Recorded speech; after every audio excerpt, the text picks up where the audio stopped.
Praise the lord. మే 3వ తేదీ 2024.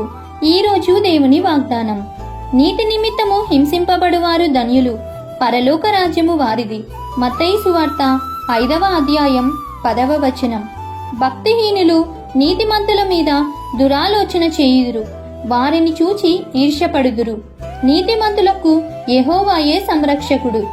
మనుష్య కుమారుని నిమిత్తం మనుషులు మిమ్మును ద్వేషించి, వెలివేసి, నిందించి, మీ పేరు చెడ్డదని కొట్టివేయునప్పుడు మీరు ధన్యులు.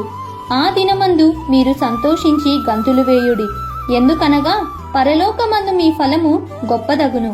కాబట్టి మనకు కలిగిన శ్రమను బట్టి బాధించక, ప్రభువు మేలు కొరకు ఎదురుచూచువారంగా ఉండాలని కోరుతూ, ఈ దిన వాగ్దానం మీ అందరి జీవితంలో నెరవేరాలని కోరుకుంటూ, దేవుని సువార్త పరిచర్యలో మీ సహోదరి.